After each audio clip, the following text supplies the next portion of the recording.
Bien, a ver, jóvenes, primero sobre el test, ¿no? Ya se tomó, al parecer algunos no lo han hecho bien, pese a que se le había ya mencionado. Tienen que resolver, digamos, hacer el solucionario, claro que sí, pero no para presentármelo, ¿no? Sino para adelantarse para el examen final, ¿no? El examen final voy a apuntar el mismo, similar en todo caso, va a variar ¿no? El número, digamos, ¿no? Entonces tienen que resolverlo. ¿De acuerdo? Entonces ya está sobre aviso esa pregunta, ¿no? La otra pregunta es justamente la otra práctica que pensaba tomar en la semana 14, o en todo caso, pues un día jueves o un día domingo, que tiene que decir, para no interferir, digamos, con las presentaciones.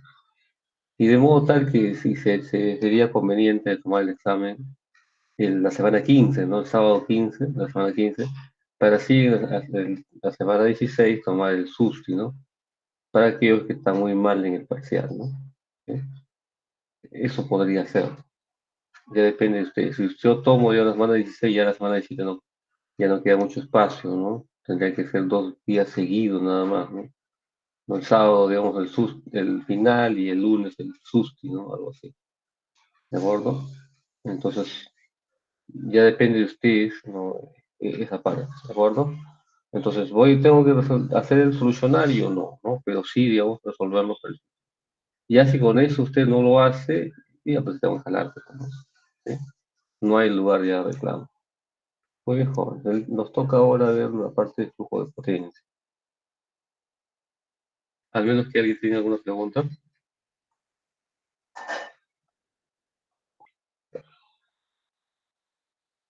Todo claro, profesor.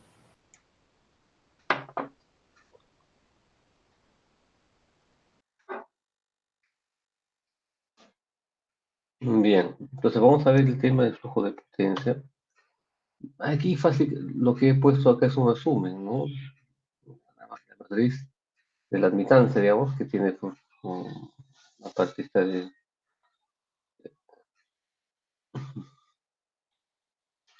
digamos, del módulo y su ángulo, ¿no?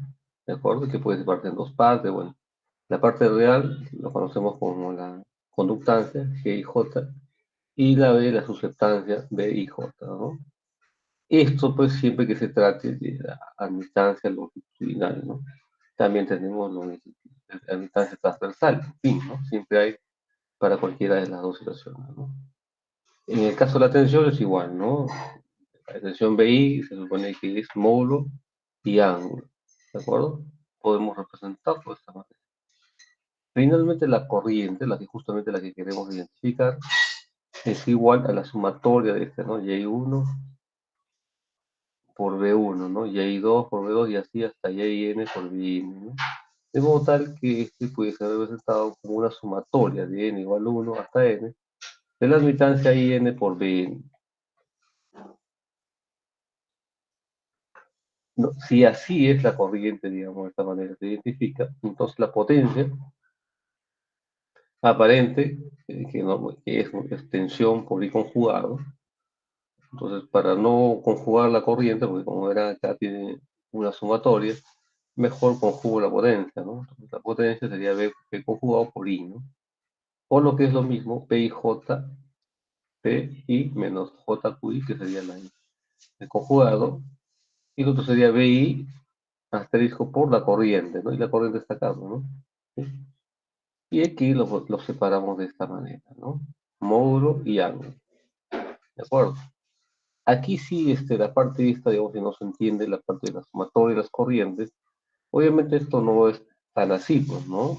Esto parte o sale a partir de un arreglo, ¿sí? ¿Cuál es el arreglo?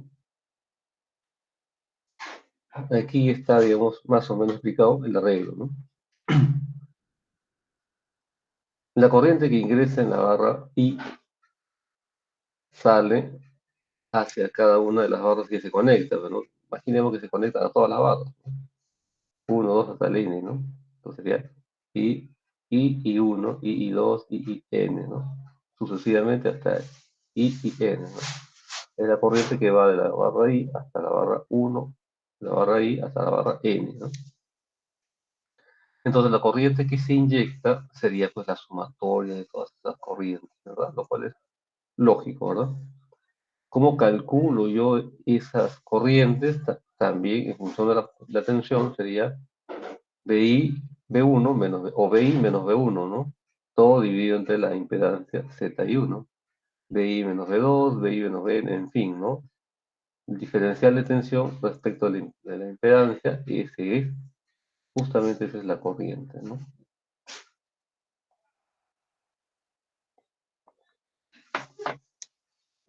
Y bueno, esto separándolo sería BI1, pero ahora sí, acá sería 1 entre Z y 1, ¿no? Que es justamente la admitancia, ¿no? ¿De acuerdo? Entonces, este de acá arriba es la misma que está colocado aquí abajo, ¿no? O sea, ¿de acuerdo? Solamente le hemos cambiado este Z1 que está debajo para subirlo arriba como si fuera una admitancia, ¿no? Esta es la admitancia de red, ¿de acuerdo? Y así en todo, ¿no? Acá también sería admitancia I2 y acá sería admitancia IN. Entonces este de aquí es lo mismo de arriba que da cuenta pues de la sumatoria de las corrientes, ¿no? Aquí sí hacemos un arreglo, ¿no? Que sería menos B1 por Y1, ¿no? ¿Sí? Pero aquí el menos le he puesto a la admitancia, ya está, ¿no? Igual a B por B1, menos Y2 por B2 y así sucesivamente hasta ahí. Bueno, y lo otro es que este sería Y1, Y2 y YN por BI, ¿de acuerdo? Por BI sería y el otro sería menos BI y YN por BN, ¿no? O sea, lo mismo que está arriba está escrito acá, ¿de acuerdo? Solamente que lo he puesto en paréntesis algunos valores para anotarlo, ¿sí? Entonces, ¿qué cosa hemos hecho nosotros? Y este de acá lo hemos dicho que sea Y1, este de acá Y2, y este de acá YI, ¿de acuerdo? De modo tal que yo diga, ¿no? Que YJ es igual a menos YJ, siempre que I diferente de J. Entonces, de esta manera estamos haciendo un arreglo para esta admitancia, ¿no? Que vendría a ser parte, pues, de la admitancia, de la matriz de admitancia, ¿no? Esta es la admitancia de red real, ¿no? Este de acá no. Este simplemente es un artificio, ¿no? ¿De acuerdo? Una manera, digamos, de poder ayudarnos para solucionar el problema de una manera más sencilla, ¿no? ¿Y qué cosa es YI? O sea, cuando I igual I, digo YI igual J, ¿no? YI es simplemente la sumatoria de todas las admitancias que conectan a BI, ¿no? ¿De acuerdo? Y1 más Y2 más Y3 más YN. No necesariamente pues todas las barras tienen conexión, ¿no es así? Por lo tanto, va a haber ceros, ¿no? En la red real, ¿qué hay? Pues hay muchísimos ceros, no solamente hay valores alrededor de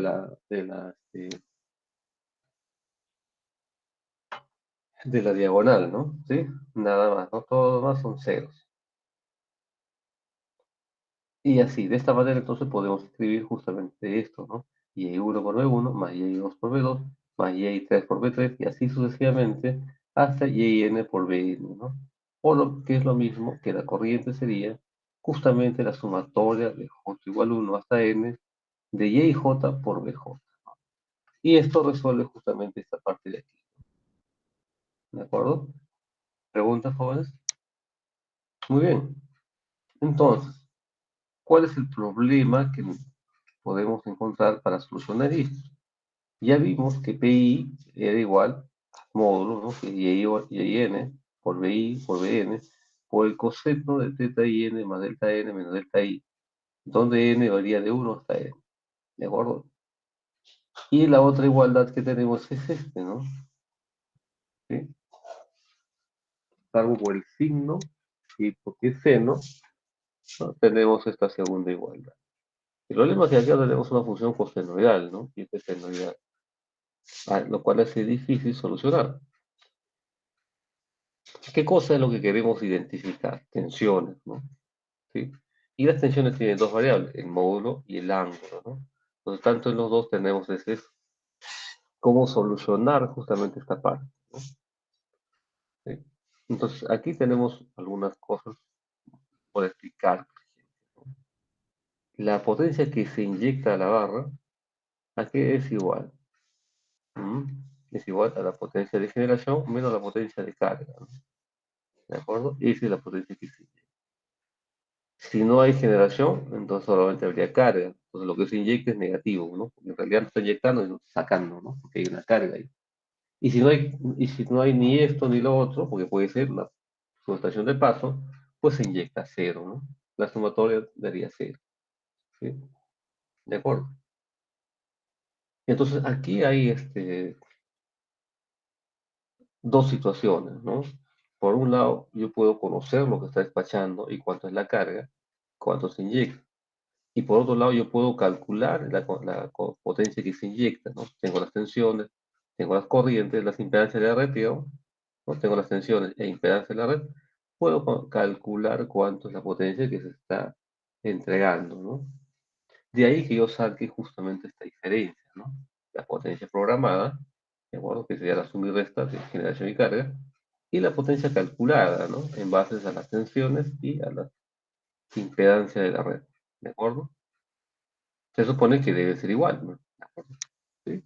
Por lo tanto, esta diferencia pre-programado con pre-calculado tiene que ser necesariamente igual a cero.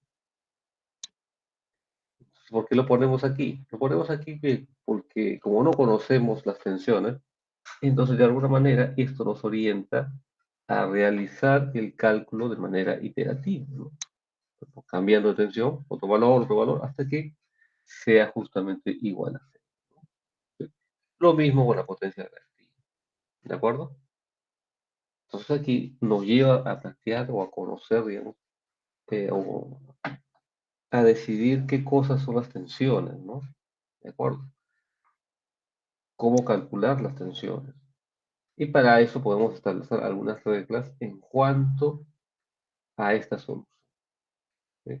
Hay tipos de barras, digamos, por los elementos que se conectan o por las decisiones que uno toma.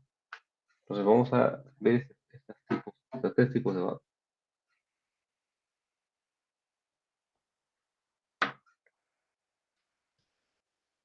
Entonces tenemos dos. Uno, la barra de carga, es la barra pues, donde se conectan las cargas, ¿no?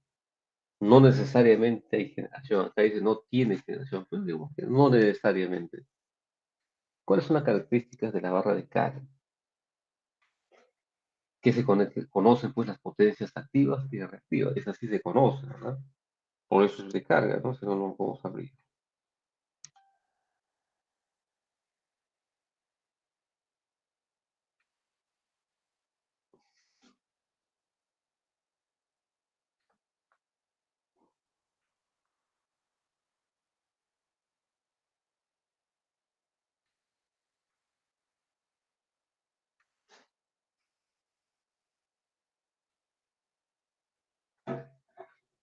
¿De acuerdo? Entonces, barra de carga, ¿no? Y es más, ¿qué cosa desconozco de justamente el módulo de tensión y su ángulo? ¿De acuerdo? La red no la puedes conocer, la red la tienes que conocer, sino dónde estás analizando. Sería ilógico no conocer pues, las características de la red, ¿no? ¿De acuerdo? Entonces la red la conoces muy bien, ¿no? La carga también. ¿Qué no conoces? La tensión, ¿no? El módulo de tensión y el ángulo, ¿no? Puedo yo saber dónde están los generadores, todo lo demás, pero no sé cuánto es la tensión que llegaría, justamente ahí donde voy a conectar. ¿De acuerdo? Listo. Y el otro problema que tenemos es el otro tipo de barra, es la barra de voltaje controlado, ¿no? Le dicen la barra PV. ¿Qué cosa es la barra PV? Es una barra donde hay, digamos, algún generador o algún otro elemento que me pueda controlar la tensión, regular tensión, ¿no? Fijar la tensión, como quieras llamar, ¿de acuerdo? Tiene esa capacidad, ¿no? Entonces, si puede regular la tensión, entonces digamos que es una barra PV. ¿Qué se requiere, digamos, qué se requiere tener aquí? Es el ángulo de tensión, ¿no? ¿Sí? ¿De acuerdo? Entonces, ¿qué conozco aquí? Conozco justamente la potencia que se inyecta y el módulo de tensión. Eso es lo que conocemos aquí en la barra PV, ¿no? ¿De acuerdo? Potencia activa que se inyecta en esa barra y el módulo de tensión. Por eso es que alguno dice, bueno, tiene que haber pues un generador, ¿no? Pero también puede ser un compensador síncrono, ¿verdad? ¿Cuánto es la potencia que inyecta un compensador síncrono? cero, ¿verdad? Porque es un compensador 5, ¿no? ¿De acuerdo? Por lo tanto, se conoce la potencia que se inyecta. Claro, sí, ¿cuánto estás inyectando? Cero, ¿no? Ahora, ¿puedes fijar el valor de tensión? Sí, por supuesto. Para eso está la parte reactiva, digamos, que puede compensar este compensador 5, ¿no? Y entonces puedes sostener un módulo de tensión. Por lo tanto, cumple con la característica para hacer una barra PB. ¿Es lo único? Tampoco. También tenemos los equipos SDC, ¿no? Los equipos flexibles, ¿no? Los equipos FACS, ¿de acuerdo? Entonces, ellos también pueden controlar el nivel de tensión. No inyectan potencia activa, pero sí, digamos, compensan la red y puede fijar un nivel de tensión. ¿De acuerdo? Entonces, eso es una barra PB. Y como ustedes más o menos entenderán, para poder, digamos, fijar esos valores de tensión, ¿qué debe pasar?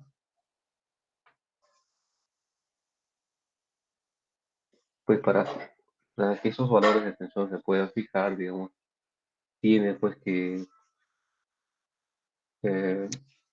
tiene que la máquina tener capacidad para poder regular tensión, ¿no? Porque puede ser que la caída de tensión sean tan fuertes o la necesidad de compensación activa sea muy mucha y el equipo que esté no pueda pues sostener eso, ¿no? Ya llegó a su máximo. Si ya no puede, digamos, compensar más de lo que se le ha pedido, más de lo que requiere la red, entonces ya no sería pues una barra PB, ¿no? ¿Verdad? Ya no puede pues sostener tensión, ya no puede regular la tensión, ya llegó al máximo, ¿no? Entonces cuando él llega al máximo, entonces usted ya conoce dos cosas, ¿no? ¿Qué conoce? La potencia activa, ¿está bien? Que está generando, pero también conoce la potencia reactiva, ¿no? ¿No es así? ¿De acuerdo? Ya los conoce, pues, ¿no? Porque ya llegó al máximo, ¿no? ¿Cuánto es? Máximo, ¿no? ¿De acuerdo? Entonces, si ya conoce P y Q, ¿qué cosa es? Ahora PQ, pues, ¿no? ¿De acuerdo? ¿Qué cosa no conozco? No conozco el ángulo ni tampoco el módulo, ¿no? ¿Por qué no conozco el módulo? Porque ya no lo puedes sostener, pues, ¿no? Entonces ya no conoces el módulo ni tampoco el ángulo. Por lo tanto, se convierte en una barra PQ. Entonces, las barras PB se pueden convertir a PQ cuando el equipo o generador que está ahí ya no puede, pues, sostener el nivel de tensión. Entonces, de esa manera, una barra PB se convierte en una barra PQ. Si tienen preguntas, me la hacen, joder. Barra de compensación. La barra de compensación es una barra en la que usted decide, digamos, decir, esta barra me va a dar toda la potencia activa que requiere el sistema o toda la potencia reactiva que requiere el sistema para poder compensar, ¿no? Por lo tanto, aquí yo decido, digamos, que en esta barra la tensión y el ángulo, o sea, el módulo de tensión y el ángulo sean conocidos, ¿no? ¿De acuerdo?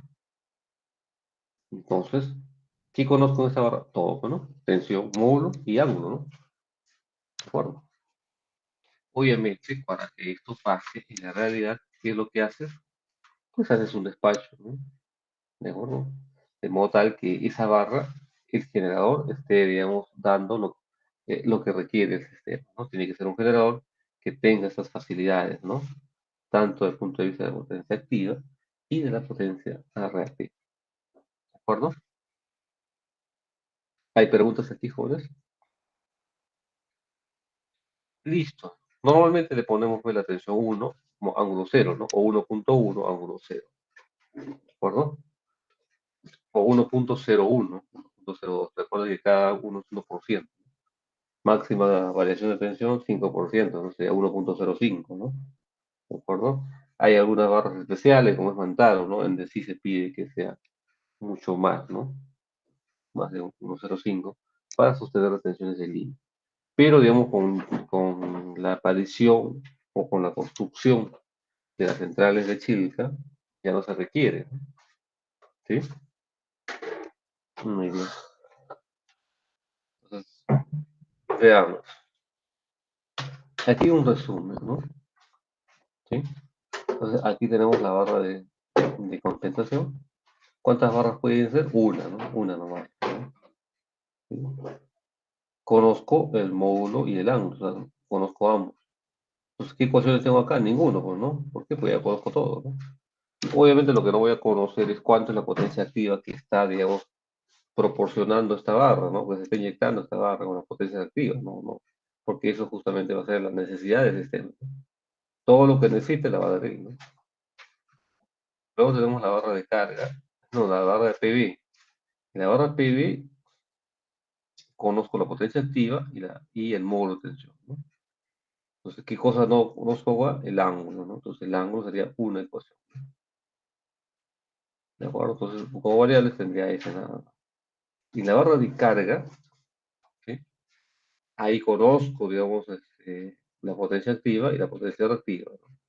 Que no conozco el módulo y el ángulo, por eso tengo el doble, ¿no? Y eso es lo que tenemos como resumen, ¿no? ¿De acuerdo? Entonces, la razón, ¿no? O el análisis parte de por aquí, ¿no? ¿Sí? Que esto debe ser cero. Por lo tanto, yo puedo ir modificando los valores que no conozco hasta que dé, digamos, esta balanza, la match, digamos, ¿no? O sea, acerté, digamos. Entonces, pero hay métodos que me ayudan a acertar mejor, ¿no? ¿Sí? Entonces, uno de esos métodos es el de Gauss-Seidel, ¿no? ¿De acuerdo? Entonces, el método de Gauss-Seidel a mí me sirve justamente para esa parte, ¿no? ¿De acuerdo?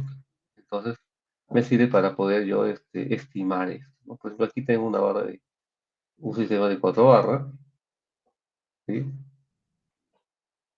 Donde puedo yo decir que P2 menos JQ2.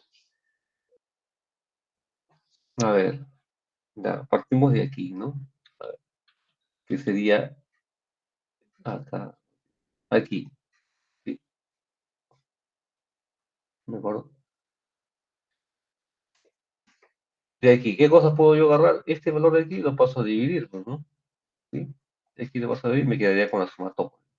¿De acuerdo? O sea, si fuera I2, ¿no? O sea, P2 menos JQ2 entre B2 asterisco sería igual a la sumatoria de 1 hasta 4 de Y2 por B2, ¿no? ¿De acuerdo? Eso es lo que yo tendría, ¿no? Y eso es justamente lo que hace Gauss-Seidel, ¿no? ¿De acuerdo? Acá es JQ2, P2 menos JQ2, programado obviamente entre B2, igual a la sumatoria, ¿no? Como son cuatro ramas, Y2 1 por B1, Y2 2 por B2, Y2 3 por B, más Y3 por B, ¿no? Sí. Entonces, de aquí, yo, de esta ecuación de aquí arriba, yo despejo B2, porque B2 está acá, ¿no? ¿Sí? ¿De acuerdo? Entonces, pero este B2 que está aquí, tendría que, este Y22 tendría que dividir a todos, ¿no? Y es justamente lo que he hecho, ¿no? Este de aquí le tengo que restar este de aquí, este de aquí, este de acá, 3. Resto Y2 1 por B1, Y2 3 por B3 y Y2 4 por B4. Le tengo que restar esto acá, ¿sí? Y dividido entre 1 Y2 2, ¿no? Entonces B2 sería igual a eso, ¿no? 1 entre Y2 2 por este que es B2 programado menos J2 programado entre B2 asterisco menos y la sumatoria, ¿no? Si fuera B3, también, ¿no? B3 sería 1 entre Y3 3, B3 menos Y3 1, Y3 2 y Y3 4. 3 3 no puede ser porque está afuera, ¿no? ¿Sí? Y así, ¿no? Y si fuera B4, también lo mismo, ¿no? Y claro, considerando siempre que estas sean pues barras de carga, ¿no? Si no es alguno de ellos no es barra de carga, entonces tenemos que hacer algunos arreglos, ¿de acuerdo? Ahora, ¿cómo empezamos a solucionar esto de acá que ya es tan sencillo, digamos, que ha salido prácticamente de la ecuación, ¿no? Directo? ¿Cómo solucionamos esto? Y es justamente eligiendo valores iniciales, ¿sí? ¿De acuerdo? Entonces, tengo que inicializar B2, B3 y B4. ¿No es así? Mira, B2 estoy inicializando, pero estoy encontrando B2. Claro, este B2, pero a partir del B2 aquí que le he puesto asterisco, ¿no? ¿De acuerdo? Entonces aquí yo ya conozco todos los valores y puedo tener B2 1, ¿no? ¿Sí? ¿Preguntas aquí, jóvenes?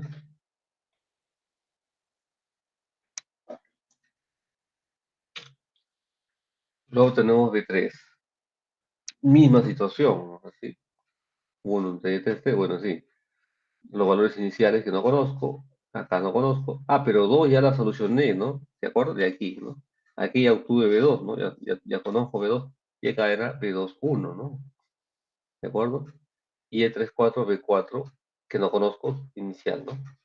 ¿De acuerdo? Entonces aquí se hace ya un juego con valores conocidos y valores no conocidos aún. Entonces aquí sale de una manera genérica ya considerando esto, ¿no? Que B I K, 1 entre Y y I, al otro lado sería TI programado menos JQI programado por BI K menos 1, ¿no? Porque normalmente es este mismo, ¿no? ¿Sí?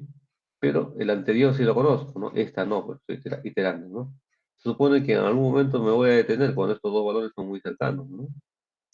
¿De acuerdo? Pero el anterior sí lo conozco, ¿no? Y eso justamente lo con lo que parto, ¿no? Y aquí, menos, ¿no? La sumatoria de quién? De YJ por BJ K, que es igual de Q, de J1 hasta I menos 1, ¿no? ¿De acuerdo? Pues mire, acá es 3, acá sería 2, ¿no? 1. Porque hasta ahí yo ya conozco, ¿no? Porque se supone que voy iterando, pues, de uno en uno, ¿no? Del más pequeño al máximo, ¿no? ¿De acuerdo? Entonces estamos de acuerdo. Menos el otro, que sería, el otro sí sería K menos 1, ¿no? La versión anterior, porque todavía no es, digamos, todavía no es simulado, no he iterado, digamos, ¿no? Por lo tanto, no los conozco, por lo tanto, tengo que poner el valor anterior. Y esto es de manera general. ¿Se puede acelerar? Aquí está la forma de aceleración. El problema es que no necesariamente es adecuado acelerar, puede llevarnos a soluciones que no quisiéramos, ¿no? De manera general es este, pero igual no usamos aceleradores, usamos el método como estuvo de un inicio, ¿no? ¿Alguna pregunta? Muy bien. ¿Y qué pasa si la barra... Profesor, Dígame. disculpe, yo quería consultarle, no sabía cuándo, si nos podría mostrar fotos de cómo se ven las barras en físico. Porque, por ejemplo, cuando fui a la subestación, lo tenían identificado como barra, pero eran dos barras y realmente eran tres cables que estaban transversalmente y me dijeron que tenía un interruptor de transferencia. Ujú. Te perdiste. Mm, pero ese sería una clase, ¿no? Tal vez en un laboratorio. Si gusta, este, el siguiente laboratorio, pero depende de ustedes, ¿no? Mostramos fotos de todas las situaciones que podamos en la hora que tenemos, ¿no? Y ahí sí le puedo mostrar todas las fotos. Pero si le pongo ahorita, no vamos a perder en eso, ¿de acuerdo? Pero ustedes pueden decidir, ¿no? ¿Sabe qué profesor en el laboratorio? No, queremos ver una subestación, ya, más, ¿no? Somos las situaciones que tenemos, ¿no? Lo más alto son drones que hemos tomado fotos ahí, o por subestaciones, los equipos que tenemos. Algunos son un poquito más extensos, se puede ver, ¿no? Como le menciono, eso sería ya que acuerdes con el delegado. Y en el laboratorio que viene, pues mostramos digitalmente cómo es nuestra estación. ¿Sí? ¿De Gracias, acuerdo? profesor. Ya, listo. Entonces acuerden ustedes y me avisan, pues, ¿no? ¿Sí? Muy bien. Entonces, pero sí, preguntas de acá del tema, ¿alguno?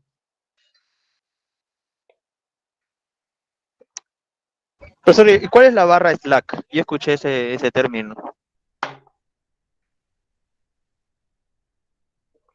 Es que nos hicieron la pregunta aquí, ¿no?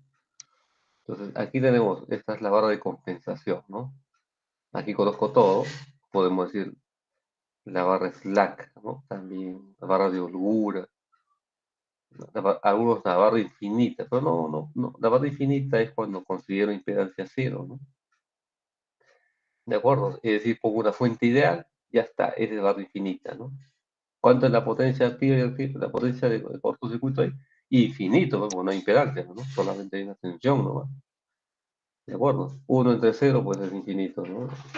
¿De acuerdo? Entonces, obviamente, cuando uno corre en barra infinita, es que en esa barra no va a hacer ningún cálculo, ¿no? ¿De acuerdo? Sería loco hacer un cálculo ahí, ¿no? No. Entonces pongo barra infinita, ¿para qué? Porque voy a hacer un cálculo en la siguiente barra. ¿sí? Por ejemplo, un transformador, ¿no? Pongo barra infinita al lado de alta y me voy al lado de baja, ahí hago un cálculo, un cortocircuito, que es sumamente fácil, ¿no? Que solamente sería la impedancia del trafo, ¿no? Y ahí obtengo yo una corriente. ¿Por qué lo hago? ¿Estoy loco? No, no estoy loco. Lo hago porque digo yo que si considero una barra infinita en el lado de alta, el valor que me va a salir en el lado de baja, ¿no? Es la máxima corriente que podría haber. Más de esa no va a haber, ¿no? ¿De acuerdo? Y si y para esa corriente todo funciona, pues para el sistema real va a funcionar, ¿no? Bueno, por eso ponen barra infinita, ¿no? ¿Sí? ¿De acuerdo? Porque no va a ser que alguien agarre y dice, no, bueno, ponen su equivalente y todo lo demás, hace un corte en el lado de baja y le sale un valor. Ya para esa me hago, ¿no? Ya pasa la situación real, compras el equipo, pones y ¡pum! Se quemó. ¿Por qué se quemó? Porque la corriente era grande, ¿no? ¿Y por qué? ¿No hiciste el cálculo? Sí, pero yo puse un equivalente y el equivalente no me daba. Y pone justificación de esa, ¿no? Entonces no cabe, digamos, justificación de esa. Desde entonces, pues la gente pone barra infinita, ¿no? Porque esa es la peor situación y esa es sí o sí nadie va a superar ese valor. ¿Se puede superar un cero? No se puede, ¿no? ¿De acuerdo? Por lo tanto, el equipo que ponga, considerando barra infinita, va a ser exageradamente fuerte y no va a tener problemas de corto, ¿no? ¿Sí? Y lo digo porque previamente se habían quemado ya varios transformadores zigzag, ¿no? Porque eso depende mucho del valor de impedancia que ponga, ¿no? Pues pongo infinito y es así, nunca se va a quemar, ¿no? Pues entonces no se quema ninguno, ¿no? En fin. Entonces, esa es la barra de compensación, ¿no? Barra de lag, barra de holgura, barra swing, bueno, en fin, ¿no? Pues compensación lo busca pues en inglés y esa es, ¿no? De repente por ahí portugués y otro nombre, ¿no? ¿Sí? Lo traduces a cualquier idioma, por ahí salen, ¿no? ¿De acuerdo? Muy bien. ¿Otra pregunta? Listo, entonces estamos aquí en la barra 3 que es la barra de control. Una barra PB, ¿no? Bueno, esta parte ya la habíamos visto, ¿no? Ah, la barra de 3, ¿no? Entonces, la barra P4 era de compensación, ¿no? De barra PB. ¿Qué pasa aquí en esta barra PB? En esta barra PB yo no conozco, digamos, la potencia reactiva, pues, ¿no? Conozco P4, que es programado, como es una barra PB, pero esta no la conozco, ¿no? ¿Sí? Porque justamente es una barra PB. Potencia reactiva justamente es la que va a suministrar, va a compensar la red para, digamos, sostener ese módulo de tensión, ¿no? Bueno, por lo tanto, no se puede conocer, pues, ¿no? ¿Sí? Y entonces yo lo tengo que estimar, ¿no? Como no lo conozco, lo estimo a partir de los valores iniciales que he considerado, ¿no? De acuerdo, porque esto funciona con valores iniciales, ¿no? De acuerdo, entonces conozco todos los valores, ¿no? Obviamente son malos, ¿no? No son las respuestas, ¿no? Porque son justamente valores iniciales, ¿no? Por lo tanto, la potencia reactiva que me salga va a ser extraordinariamente equivocada, ¿no? ¿Sí? Bueno, lo que me salga lo pongo, ¿no? Y evalúo. Y hay acá un valor, ¿no? Un B4, hay aquí un B4. Pero al final, de luego tengo que corregirlo, ¿no? Porque el módulo, recuerda que es una barra PB, ¿no? El módulo de tensión es conocido, ¿no? Básicamente lo que finalmente voy a hacer es que el valor conocido que es B4, que sí conozco, va a quedar, ¿no? De todo esto, ¿qué me queda? El ángulo nada más. El ángulo es lo que se va a quedar. ¿De acuerdo? Y después sigo iterando, ¿no? ¿De acuerdo? Voy a la segunda iteración y voy calculando. ¿De acuerdo? Bien, esta parte de aquí la vamos a solucionar con un taller. ¿De acuerdo? Ese taller es la práctica 2 y con eso yo voy a promediar su práctica 1. ¿De acuerdo? Entonces tenemos que elegir un día para que todos den.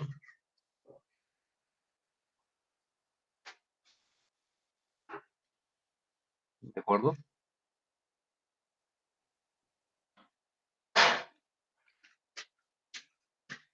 Un ratito. Me da un minuto.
Listo, jóvenes. Entonces, esta es la manera pues, de solucionar con el método de Gauss-Seidel, ¿no? Como le mencioné, esto lo vamos a mejorar con un cálculo, pero con el taller sería, ¿no? ¿Sí? De modo tal que ustedes desarrollen junto conmigo esto, ¿de acuerdo? Obviamente, si no lo hacen, ahí sí le pongo cero, no tendrían por qué aprobar, ¿no? Se supone que estoy solucionando y ustedes en su casa están desarrollando, obviamente, con sus datos, ¿no? No copiando, ¿no? Sino con sus datos usted tiene que estar desarrollando, ¿no? Yo estoy desarrollando aquí con mis datos, ¿de acuerdo? Y si a pesar de eso no lo hace, no merece pasar, ¿verdad? No pasará tampoco. Pongo el cero que se ganó, lo pongo, ¿no? Es fácil pasar, claro, ¿no? Se supone que si el profesor va desarrollando junto contigo, ¿qué más pues, se podría hacer, ¿no? Ya sería el problema de la calculadora. Profesor, no tengo calculadora, ya sería ya trágico, ¿no? Tiene Excel, bueno, en fin, tiene muchas cosas para hacer. Muy bien.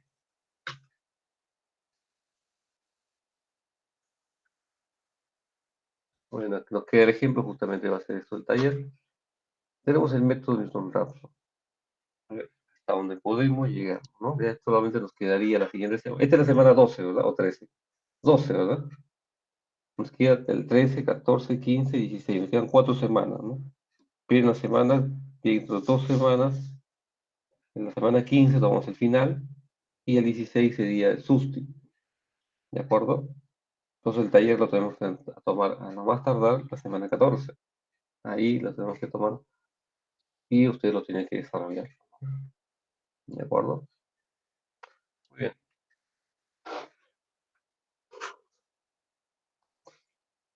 Entonces, ¿qué cosa nos dice el método de Newton-Raphson?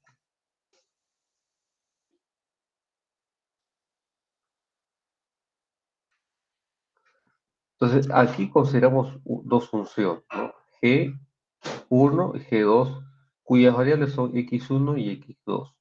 Uno es una variable, ¿no? Sino, este es un factor, un factor de control, ¿de acuerdo? Es decir, usted decide el valor de U, ¿de acuerdo? Justamente ese es el valor de la barra de referencia, ¿no? La barra slack, como se llama. Y usted decide ese valor, por lo tanto no puede ser variable, ¿no? Si es una variable de control que usted decide. A su vez, digamos, esta función G1 y G2 puedo separarlo así, ¿no? Entre H1 y H2 y tener los valores B1 y B2, ¿sí? ¿De acuerdo? Entonces tengo acá yo una diferencia, ¿no? B1 y B2 y este de acá. ¿Cuál es el asunto aquí? El asunto es determinar justamente cuál es ese valor de X1 y X2 que hace que la igualdad sea cero, ¿sí?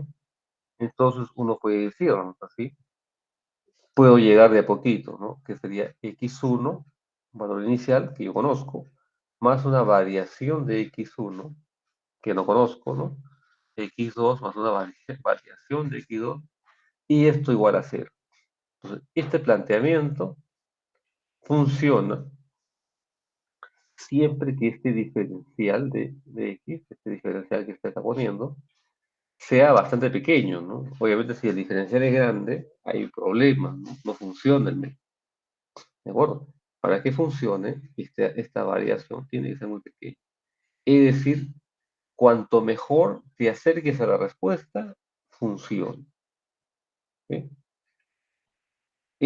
Y funciona muy bien y rapidísimo, ¿no? Esa es digamos que la ventaja del método Newton-Raphson. Veloz. Pero también tiene un gran problema, ¿no? Que si esta variación es muy grande, ya no es veloz, sino que ya no converge, pues, ¿no? Perdemos aquí el problema, ¿no? Entonces, el problema aquí de convergencia está amarrado justamente a este valor de variación de 1. Entonces, asumamos que es por ahora, ¿no? Que esta variación es pequeña, ¿no? Entonces, si la variación es pequeña, entonces podemos usar la serie de Taylor, ¿sí? En realidad, así sea, no sea pequeño, igual usamos la serie de Taylor, ¿de acuerdo? Claro que no converge, pues, ¿no? En fin, ¿no? Pero hay que buscar formas de que converjan, ¿no? Entonces, ¿qué hacemos acá? Entonces, esta igualdad está acá. ¿Qué dice Taylor? Que, bueno, sería, esto de acá va a ser igual a evaluar la función justamente que estos valores iniciales, ¿no? X1, X2 y mu, ¿no? Que mu es control, ¿no? Que ya conozco. De acuerdo, entonces evalúo la función en estos valores iniciales que ya conozco, ¿no? Porque eso me he planteado. Y luego aplico las derivadas, ¿no? Esta variación lo multiplico por la derivada de G1 respecto de X1, evaluado en el punto cero, más variación, la derivada de la segunda, o la variación de la segunda por la derivada de G1 respecto de X2, más y así sucesivamente los siguientes términos, ¿no? ¿De acuerdo? Igual a cero. Igualmente en la segunda, ¿no? Igual. Pero como esto no intenta resolver, sino hacer una aproximación, aquí hacemos un corte y lo igualamos, ¿no? ¿Sí? Entonces, ¿qué pasa si igualamos? Esto es igual a cero, ¿de acuerdo? Entonces, este de aquí,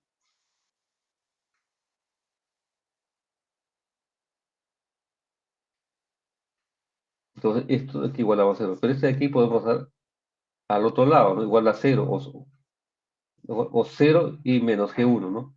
Este menos G1, G2, pasa así al del otro lado, ¿no? Cero menos G1, ¿está bien? ¿De acuerdo? O menos G1, porque cero como no cuenta sería menos, el negativo. Pero el negativo, aplicando este de acá, sería B1, B2 menos H1, ¿no es así? B1 menos H1, B2 menos H2, volviendo a la variable dentro, ¿no? Porque esto pasa al otro lado como negativo, ¿no? Y igualando esto sería el negativo de este otro lado. De modo tal que yo puedo fusionar esto, ¿no? Como ustedes verán acá, ese de acá sería un elemento, otro elemento, o matriz, este sería X1 y X2 sería acá columna, ¿no? ¿Sí? Y justamente lo que he hecho acá, ¿no? Derivada de G1 respecto de X1, derivada de G1 respecto de X2 y así, ¿no? Derivada de G2 respecto de X1, derivada de G2 respecto de X2, o las variaciones, ¿no? Variación de X1, variación de X2, que es lo mismo de que está acá, esta ecuación, ¿no? Entonces, todo esto está representado por esta matriz, ¿no? Y es igual a cero menos G1, cero menos G2. Pero bueno, le he puesto cero menos G1, cero menos G2, que sería este de acá, ¿no? 0 menos G1. Mejor, porque este G1 lo voy a llevar del otro lado. O lo que es lo mismo, B1 menos H1, B2 menos H1. Y justamente esto ya se enmarca, digamos, en lo que nosotros sabemos, ¿no? Potencias eh, programadas y estas calculadas, ¿no? Deben ser ceros, ¿no? Así. Y entonces, a esta parte de aquí le damos jacobiano, y el jacobiano por estas variaciones me va a dar igual a esto de acá. Sí, puedo solucionarlo porque son valores que puedo calcular, pues son valores iniciales, ¿no? Obviamente estos valores serán grandes al inicio y al final debe ser cero, ¿no? O casi cero, ¿no? ¿De acuerdo? Acá obtengo yo un valor para este de acá, ¿no? De modo tal que x1, la iteración 1 sería el valor inicial más la variación que he encontrado, ¿no? El x2, la primera iteración, sería el valor que he considerado inicial más la variación que encontré aquí, ¿no? Y nuevamente otra vez continuamos con, con la iteración, ¿no? Cuando detenemos, justamente cuando esa variación, la respuesta es que es variación de x, ¿no? ¿Sí? Dos cosas, o es variación de x o variación de acá. ¿De acuerdo? Entonces uno, esta variación que sea 10 a la menos 5, digamos, ¿no? Para lo pequeñito, ¿no? Puedes hacerlo, ¿no? Puedes poner 10 a la menos 6, claro, solo que vas a requerir más iteración. Eso es joven, ¿no? Bueno, aquí hay, digamos, una aplicación para hacer esta de acá, pero en fin, esto mejor lo aplicamos a la red, ¿no? ¿Sí? Entonces, para la red tenemos esto, ¿no? Esta es la ecuación PI. Aquí he sacado la parte cuando n es igual a i, ¿no? ¿De acuerdo? Porque hacen BI cuadrado, ¿no? Y I por el coseno de I, porque esto acá sería cero, ¿no? DI menos DI, cero, ¿no? Entonces solamente me quedaría coseno de I. Pero YII por coseno de I es GII. Y es justamente lo que saca afuera, ¿no? Y lo mismo para la parte esta de II. Parte de potencia activa y la parte reactiva también saca afuera. Entonces, escribiendo los errores de potencia sería PI programado menos PI calculado, ¿no? Variación de QI sería QI programado menos QI calculado. Esos serían los errores iniciales, ¿verdad?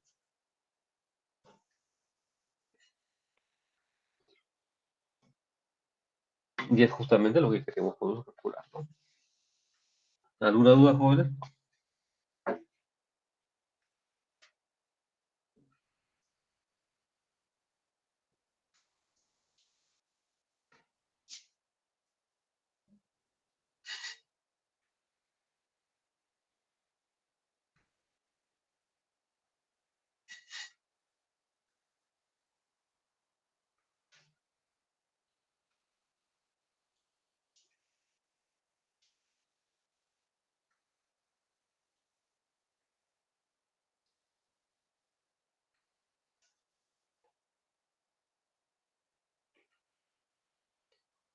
Bien. Entonces, para 4 barras, podemos considerar aquí, ¿no? Variación de PI sería derivada de PI respecto de delta 2 por variación de delta 2. ¿Por qué no derivo respecto de delta 1?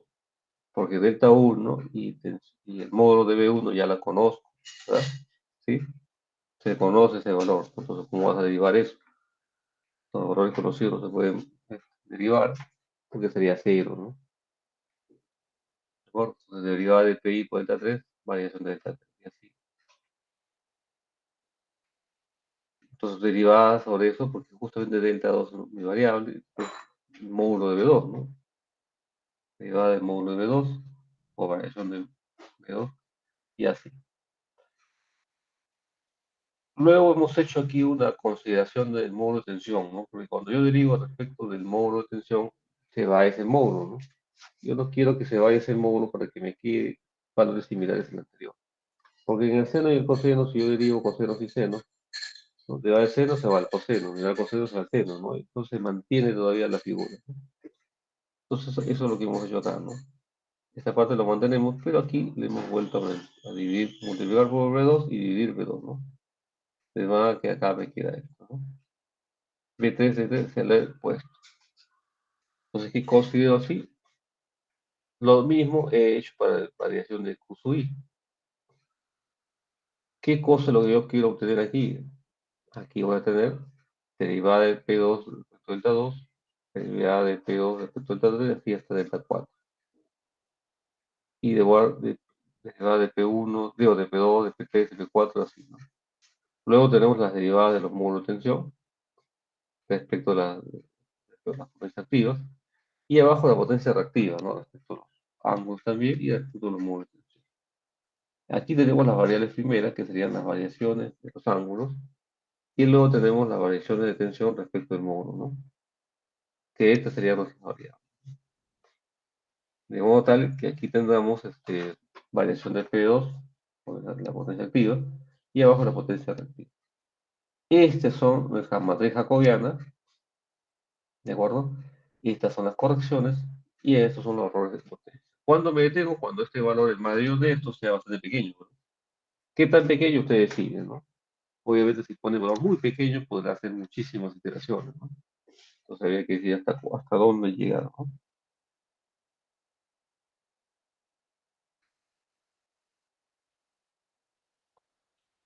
Listo.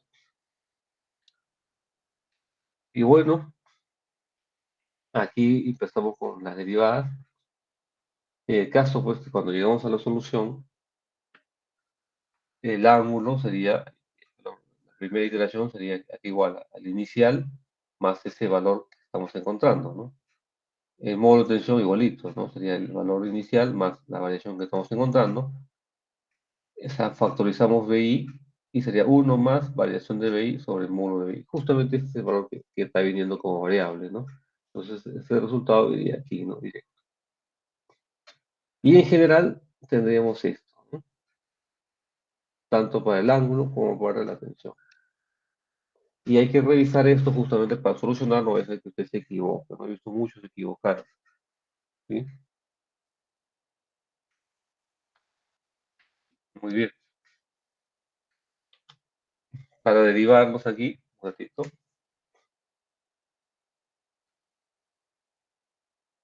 derivada de pi por delta i, ¿de acuerdo? Entonces, claro, aquí está la solución directo, pero podemos partir de la... a ver, ¿dónde está? Aquí, ¿no? Derivada de pi por delta i, ¿sí o no? Si yo derivo respecto a delta i, acá sería cero, ¿no? Porque acá no hay ningún delta i, solo habría acá, ¿no? Entonces sería esta misma sumatoria, como es delta i, derivada del coseno, pues sería, ¿cuánto es la derivada del coseno? Menos seno, ¿no? ¿No es así? Pero como yo derivo respecto a delta i, acá sería un menos, ¿no? Menos por menos sería más. Entonces sería esto de acá por el seno, ¿no? ¿Sí? Sería el valor de abajo, ¿no? Este, ¿de acuerdo? Pero nos faltaría este de acá, bueno, en fin, ¿no? Sería menos QI más esto, ¿no? Que es justamente lo que aquí hemos encontrado, ¿no? Que sería solamente esta parte, el seno sería, ¿no? Positivo, ¿no? Porque la derivada del coseno era menos seno, pero por este menos de acá se volvió más positivo, ¿no? Y esto aquí es igual a menos QI menos variación de BI, por modo de BI al cuadrado por BI, ¿no? Luego, si yo derivo de delta J, sería no delta I, sino delta J, sería para uno solo, ¿no? ¿Sí? Entonces ahí sería, la derivada sería solamente sería el menos seno, pero como es delta J sería acá positivo, ¿no? Ya lo estoy derivando sobre este, ¿no? Acá, delta J, ¿sí? Por eso que sale negativo. No hay sumatoria porque solamente el J vale una vez, no vale J, ¿no? ¿De acuerdo? Porque antes era J menos uno y posterior sería J más uno, ¿no? Por lo tanto, como J hay un solo elemento, ¿no? Por lo tanto, sería uno solo. Para el lado de Q sub i es igualito, ¿no? Derivada de QI sobre delta I, ¿de acuerdo? Ahí también tenemos esta situación. El, sería negativo, sería, ¿no? De coseno sería el seno, ¿no? Derivada del seno sería coseno, positivo. Pero al derivar sobre delta I sería negativo, ¿no? Sería negativo, pero como ella tenía un negativo fuera, se convierte en positivo, por eso sale. Pero esta parte de acá es justamente PI menos este acá, ¿no? Que está directo, ¿de acuerdo? Y luego sería la derivada de QI respecto a delta J, ¿no? Sería esta expresión sin la sumatoria, pero sí con el menos, ¿no? Ya venía con un menos, ¿no? ¿Alguna duda ahí, jóvenes? Muy bien. Y luego serían los respecto a los módulos de tensión, ¿sí? Aquí simplemente sería que si yo derivo esto, se va BJ, pero se va BJ, pero por multiplico otra BJ, vuelve BJ, ¿no? Queda igualito, ¿no? Si yo derivo de BJ, no sería esto. Pero si yo derivo de BI, ahí sí, ¿no? Tendría que poner acá BI por 2BI acá, ¿no? De acuerdo, acá sí se va BI. Acá lo diferente es al inicio, ¿no? Porque era BI al cuadrado, ¿no? Sería 2BI justamente acá, ¿no? O sea, este 2 ya cambia un poco la situación para esta parte. Aquí simplemente se va BI, pero con este BI vuelve BI otra vez. Y por eso que justamente este derivada de BI, no, derivada de PI respecto al módulo de BI, tiene esta formación, ¿no? De PI más BI cuadrado G. Luego para la derivada de Q sub I de J, derivada de Q sub I respecto del módulo de BJ, pues tiene esta forma, ¿no? No hay problema, ¿no? Sale BJ, vuelve BJ, ¿no? Como era negativo, se gira. Pero cuando es respecto del módulo de BI, ahí sí no, ahí cambia, ¿no? Un poco, ¿no? ¿Sí? Sería otra vez dos veces BI cuadrado por BI, ¿no? Y por lo tanto sería Q sub I menos BI cuadrado sobre BI. Y en fin, esta sería la matriz de admitancia, nuestra matriz, la matriz jacobiana, ¿no? Que tiene más o menos este formato y que al final se puede escribir de esta manera, ¿sí? Los derivados de PI respecto a los módulos, derivada de QI respecto a los módulos, aquí respecto a los módulos de tensión, tanto PI como QI, ¿no? Luego las variaciones de delta 2, delta 3, delta 4 y después módulo B2 sobre B2, módulo B3 sobre B3, módulo B4. Variación de potencias, potencias activas y potencias activas. Y bueno, jóvenes, esos son los métodos, ¿no? Que hay para solucionar. Bueno, después hay otros métodos que haremos para ver, hasta dónde llegamos, ¿no? ¿Alguna pregunta, jóvenes? Bien, ¿qué nos queda ahora? Pues hacer un cálculo, ¿no? Mostrar los cálculos de esta parte, ¿no? Y esa la haremos en la siguiente clase. ¿Alguna pregunta? A ver, un ratito. Vamos a llamar a Dixon.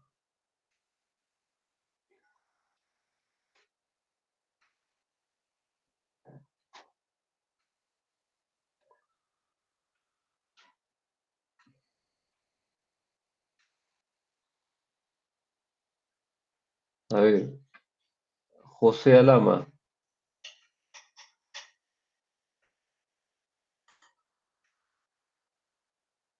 José Alama. Presente, profe, disculpe, estaba con el micro apagado.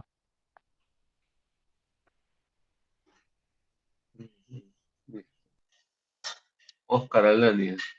Presente, profesor, buenos días. Buenos días. Robinson Alcántara. Robinson Alcántara.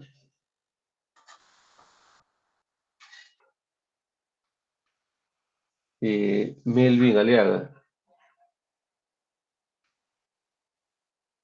Melvin Aliaga. Edwin Ariza. Presente, profesor, buenos días.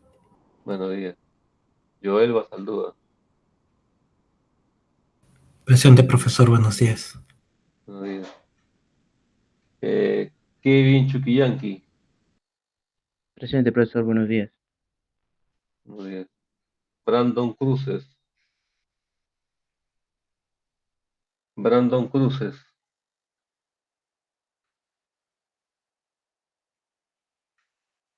Gabriel Cuba. Presente, buenos días. Buenos días. Jim Damason. Jim Damason. Sebastián Fernández.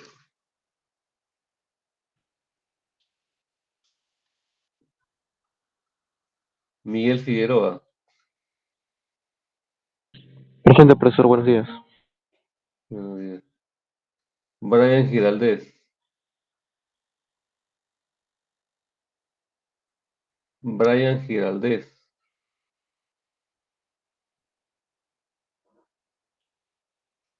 Omar Gómez. Omar Gómez.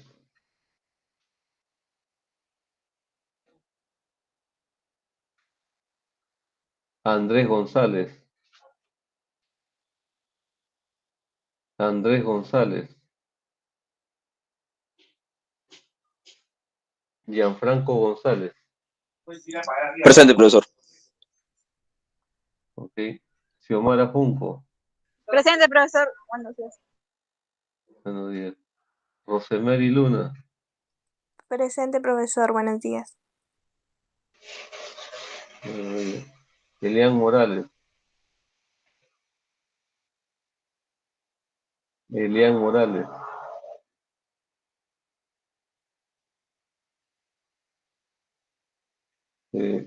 Del Piero Quispe. Presente, profesor. Víctor Rojas.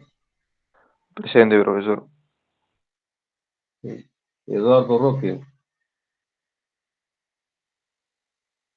Buen día, profesor, presente. Eduardo Roque. Buen día, presente, profesor. Johan Sabanamut.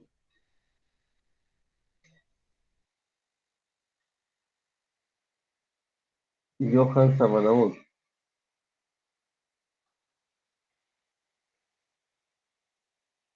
Leonel Sangay.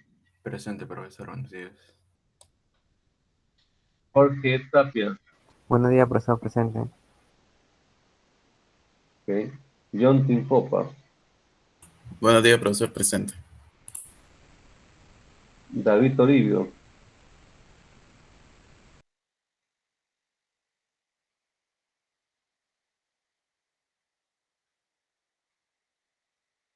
David Toribio.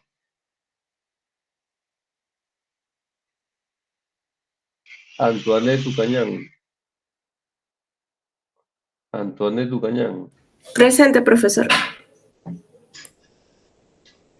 Sí. Nicolás Urresti. Presente, profesor, buenos días.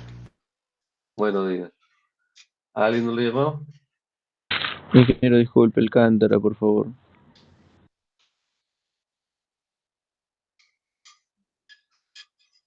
Era la última vez. ¿Listo? ¿Alguien más? Listo, tenemos una presentación. ¿Está listo?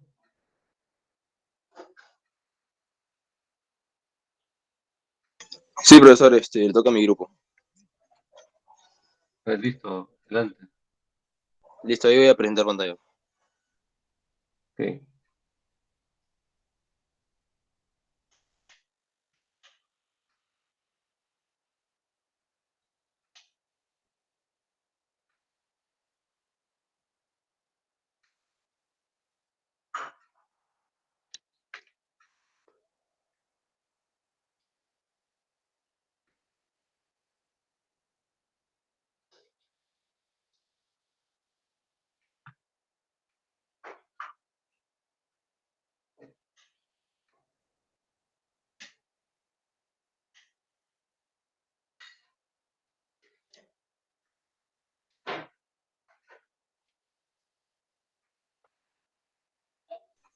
¿Se puede apreciar, profesor?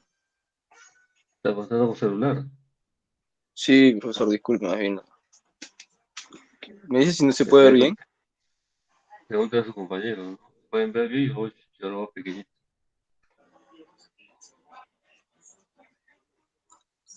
A ver, jóvenes, ¿ustedes cómo lo ven?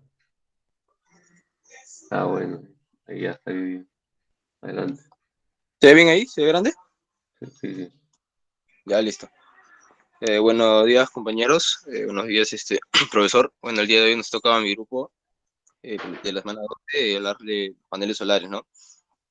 Los integrantes son quienes hablan: González Ramos, Gianfranco Piero, Burres Aliaga Nicolás y Chuquillán Guelazo Kevin, ¿no?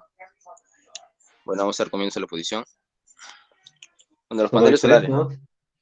Sí, somos tres, ¿no, profesor? Éramos cinco, pero solo los tres hemos trabajado. Los demás nunca se reportaron para Ya, hacer el listo, trabajo. cuenta.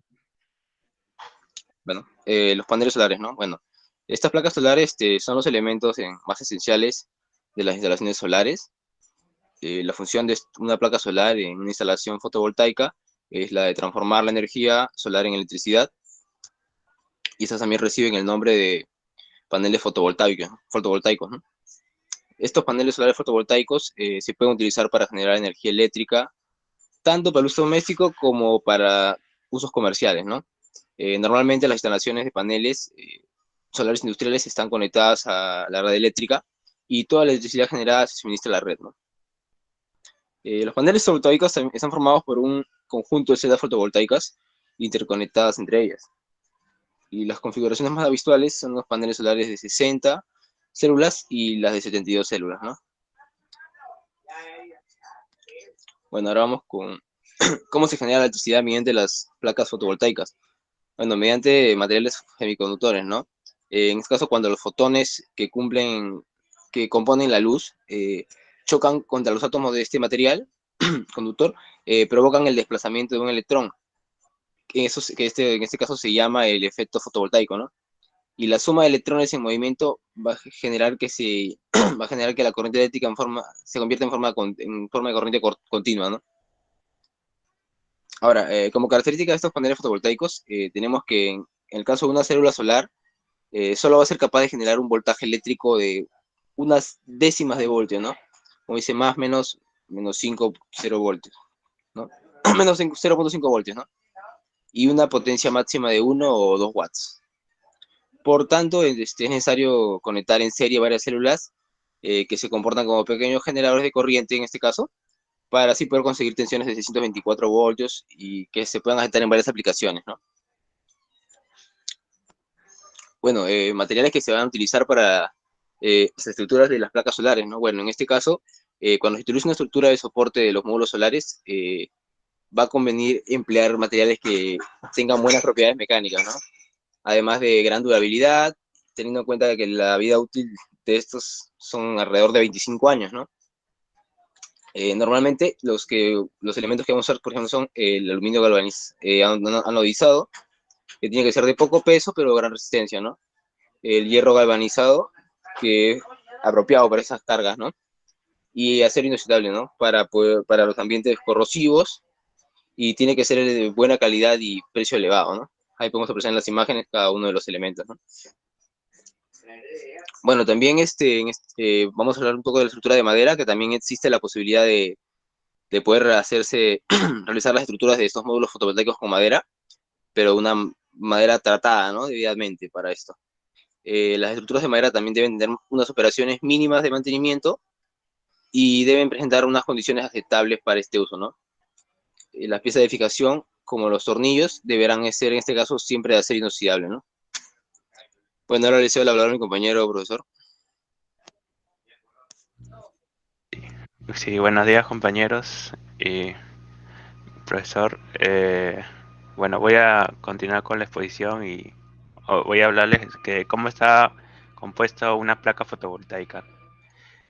Una placa fotovoltaica está diseñada para soportar las condiciones que se dan en el aire, al aire libre y poder formar parte de la piel del edificio, ¿no? Su vida útil de estas placas se considera de unos 25 años. Las células se encapsulan en una resina y se colocan entre dos láminas para formar estos módulos fotovoltaicos. También se coloca una lámina de exterior que es de vidrio y el posterior puede ser de plástico opaco o también de vidrio.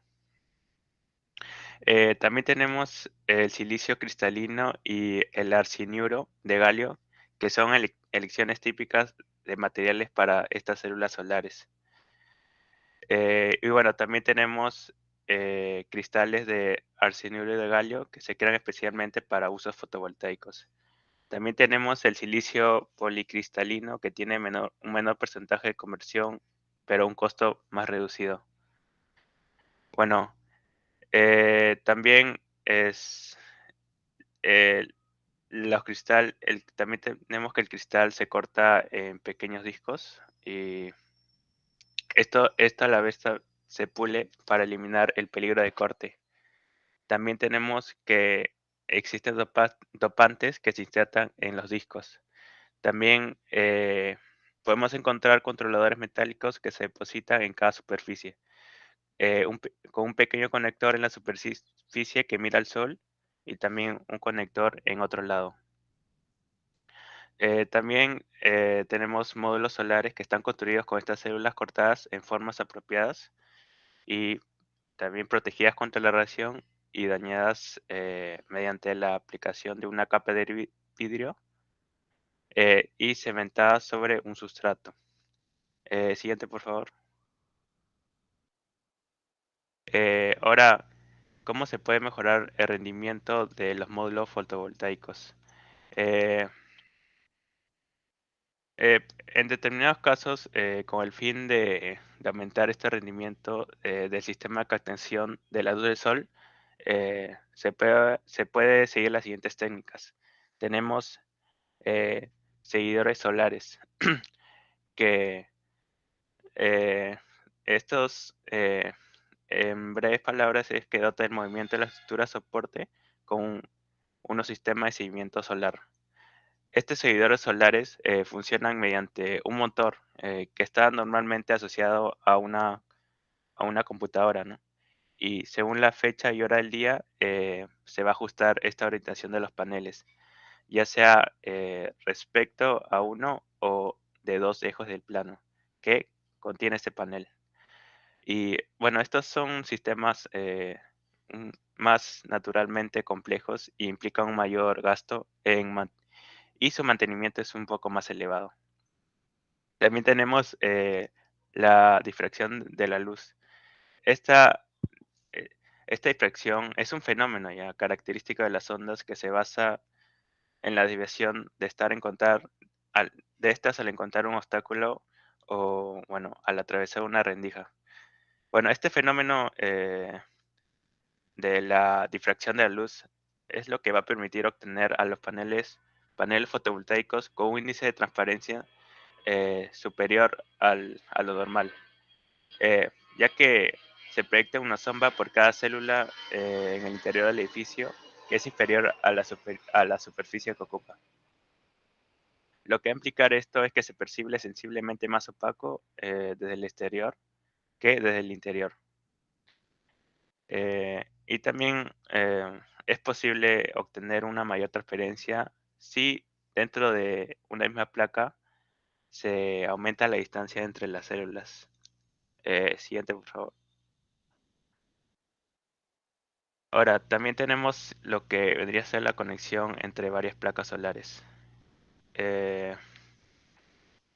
Ahora, es importante, ¿no?, conocer la conexión de las placas solares y realizar una conexión correcta.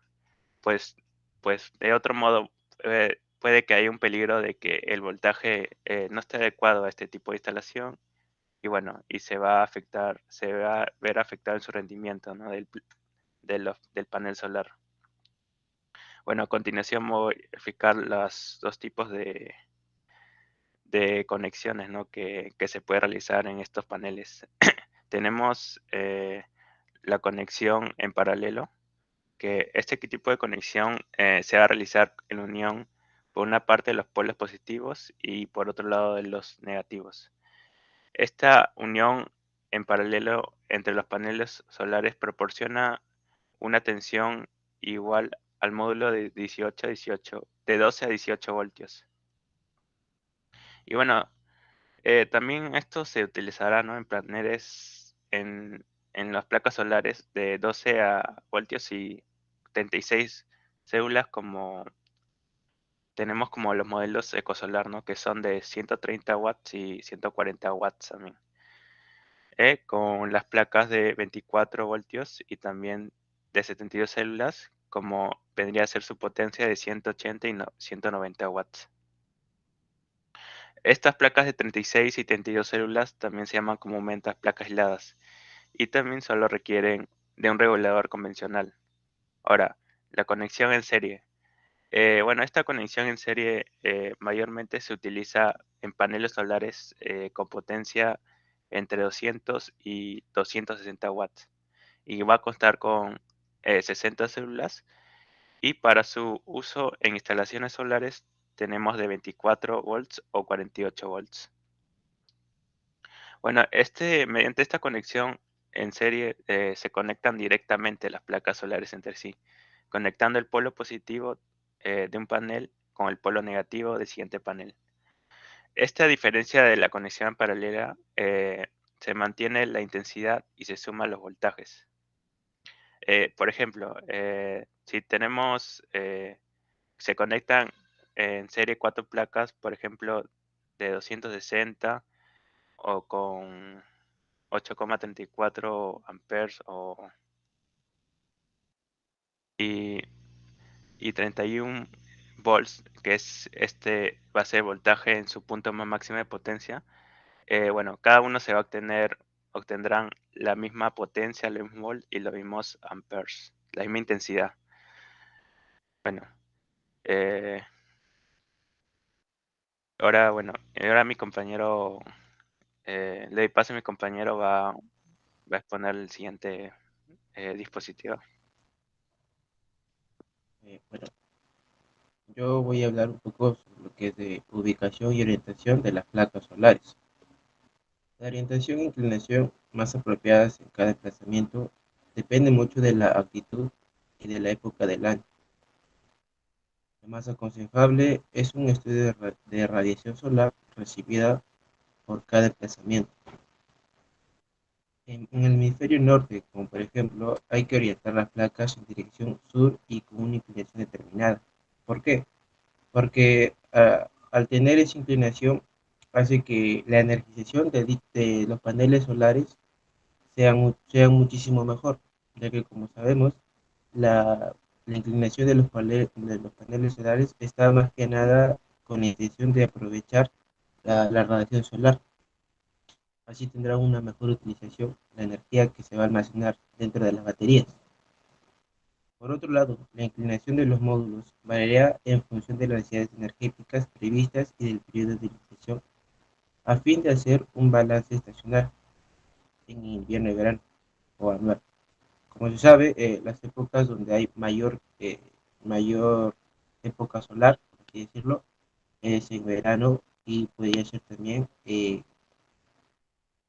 verano y primavera, ya que en invierno, digamos, la energización siempre cae mucho. No es que no haya sol, sino que la energización siempre va a ser menor a dichos periodos, ¿no? del año. Las placas solares se pueden instalar en soportes móviles para variar la orientación hacia el sol o en estructuras triangulares fijas. Bueno, eso es más que nada se hace con la intención de aprovechar la inclinación del sol, o bueno, la inclinación de la radiación solar, para que así los paneles tengan una mejor utilización y se adapten mejor, ¿no? a la caída de la radiación solar. Siguiente, por favor. El desarrollo de la energía solar en el Perú. La energía solar es una de las opciones que se están desarrollando como alternativas de las energías provenientes de la quema de combustibles fósiles. Como ya lo mencionamos, se, se- se- se pide que estos paneles solares sean una fuente con la intención de poder aprovechar, ¿no? lo que es las energías renovables. Eh, Sabemos que no es la única, pero es una de las más apropiadas dependiendo de la carga que estamos utilizando, ¿no? A diferencia de los países nórdicos, el territorio peruano, por estar mucho más próximo al Ecuador, cuenta con el sol durante la mayor parte del año. Por lo tanto, el Perú tiene una elevada radiación solar anual, siendo en la sierra de 5.5 a 6.5 kilowatts por hora metros cuadrados. En la costa va de 5 a 6 kilowatts por hora por metro cuadrado. Y en la selva de aproximadamente va de 4.5 a 5.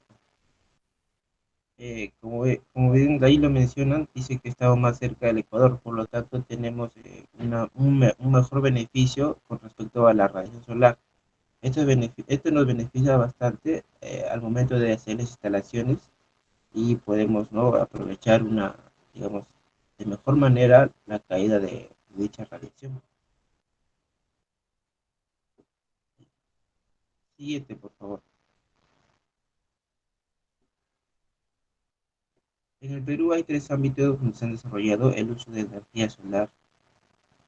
En el primer ámbito es el uso como fuente térmica a través de las termas de agua en zonas del sur peruano, principalmente en Arequipa y Puno, departamentos en los que existen cerca de 30 empresas dedicadas a la fabricación y el mantenimiento de estos aparatos. Aquí se hace la aplicación de dichos paneles, aprovechando de dichas empresas para que, digamos, tengan una mejor utilización. Estos aparatos son colocados, como se ve en la imagen, en los cerros o en las montañas, para que así tengan, digamos, un mejor almacenamiento al momento de captar el sol, ¿no? Otro ámbito por donde existen avances es la provisión de electricidad a las zonas rurales. Según datos del 2011, el 16% de la población peruana no tiene electricidad en sus casas, cifra que se va elevando hasta el 22% en las zonas rurales. Según la Dirección General de Electrificación Rural, aún existen cerca de 500.000 hogares ubicados en zonas rurales que quedarían sin ser atendidos por los programas públicos de electrificación. Contando con este problema, se hace el uso de estos paneles solares para que, digamos, las familias tengan una mejor calidad de vida y más que nada se puede aprovechar, ya que dichos lugares están más lejos y estos lugares están cercanos a montañas, a cerros. En el tercer ámbito de desarrollo, y es el más promisorio, es el que ha surgido con la construcción de las 4 centrales solares, que se entrelazan en el Sistema Eléctrico Nacional, que es conocido como el SEC, luego de la primera subasta de suministro de electricidad de recursos energéticos renovables, llevada a cabo por el Ministerio de Energía y Minas. Siguiente, por favor. Bueno, como conclusiones tenemos que la aplicación de los paneles solares mediante sistemas fotovoltaicos tiene un gran futuro como un tipo de energía alternativa. Además, con el avance de la tecnología, se reducirá el costo del panel y así como su instalación, dando así una mayor disponibilidad de las empresas. Cabe recalcar que esta aplicación no es la única energía renovable. Existen muchos tipos de energías renovables para evitar esto. La intención de utilizar también los paneles solares es contribuir con lo que es la preservación del medio ambiente y algunas otras cosas. También se ve a futuro con grandes ventajas, ya que los paneles solares en el techo y en los coches eléctricos pueden ser totalmente autónomos, incluso con la eficiencia actual de las celdas orgánicas. También hemos podido apreciar de una manera diferente las diferentes aplicaciones y utilidades energéticas, como en los ambientes de las tecnologías fotovoltaicas.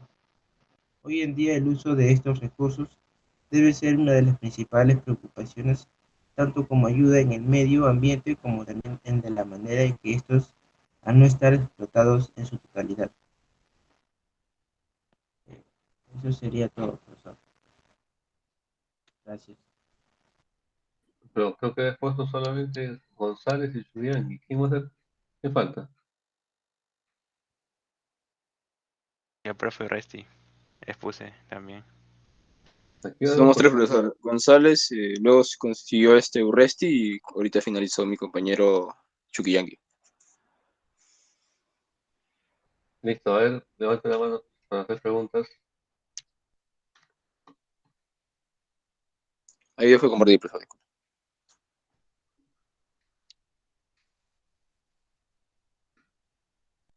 Lista, tu pregunta.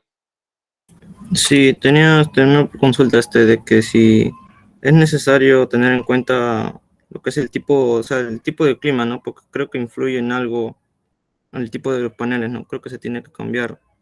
No sé si afecta en su eficiencia.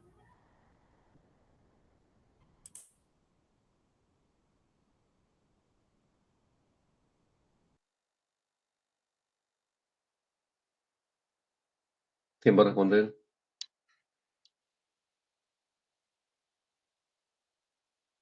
Ya, sí, profesor, claro. Respondiendo a la pregunta del compañero, bueno, como hablamos en el PPT, sí, una parte, el Perú, como podemos saber en este caso, a diferencia de otros países, se encuentra más próximo al Ecuador, ¿no? Eso es lo que hace que obviamente tenga más radiación solar, ¿no? Y mencionamos que, por ejemplo, en la parte de la sierra, contaba con cerca de 5 a 6.5 kilowatts por metro cuadrado, ¿no? Lo que hace que sea esté en alto, ¿no? Porcentaje para poder aprovechar estos paneles solares.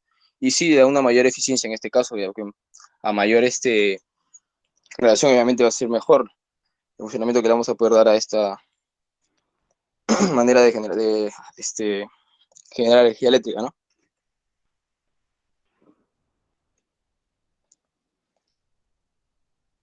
Bien, a ver, Damaso, tu pregunta. Ya, profesor. Quería saber qué tipo de mantenimiento se le tiene que dar al sistema de paneles solares.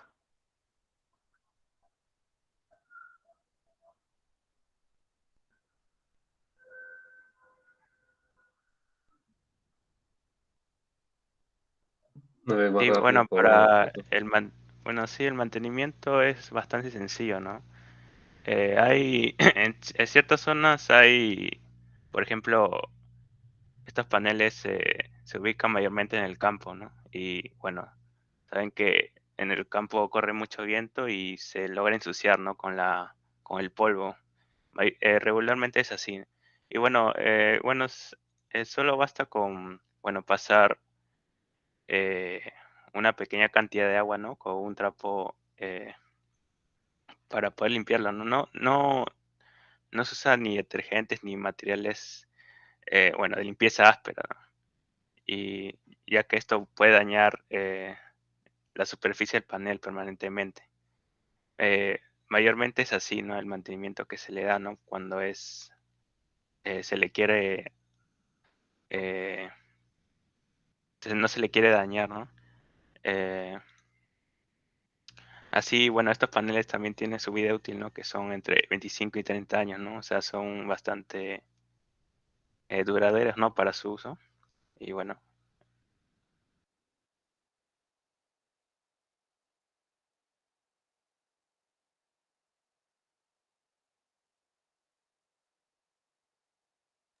Bien, a ver, José Alama, tu pregunta. Sí, buenos días.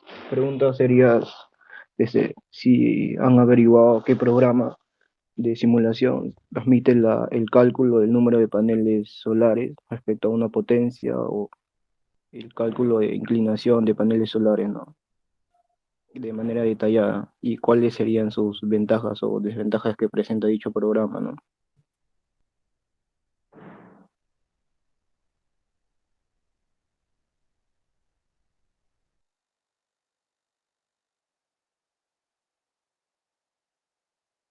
Sí, profesor, yo respondo.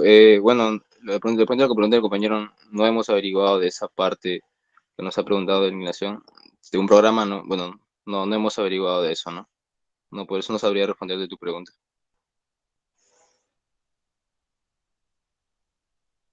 Ok, a ver, Oscar Alania, tu pregunta. Sí, profesor.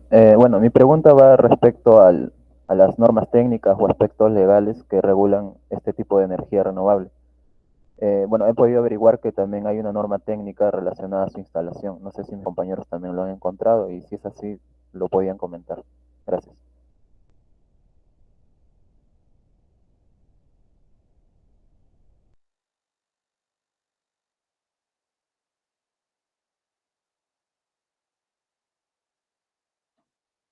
¿Poco lo han averiguado?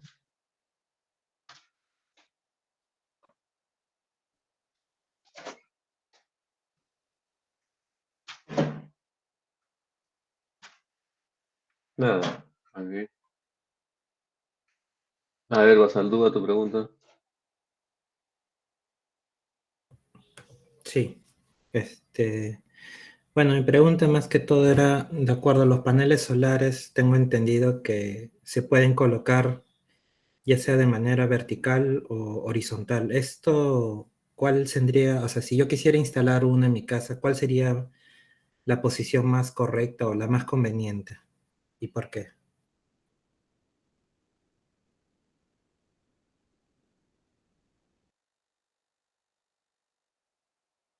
y bueno, la orientación en sí, bueno, no es que dependa del lugar, ¿no? Sino depende, o sea, los paneles, su rendimiento siempre va a ser más eficiente cuando los rayos solares sean perpendiculares a la superficie de estos paneles.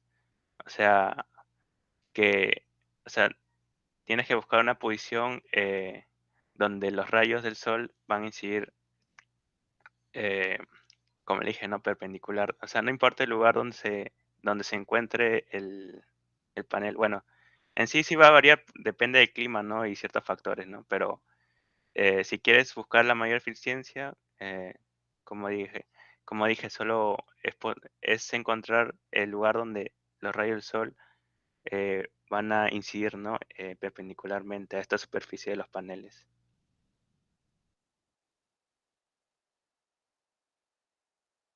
Bien, a ver, Ucañán, tu pregunta. Sí, quisiera saber serían las desventajas de utilizar paneles solares para la generación de energía, ¿no?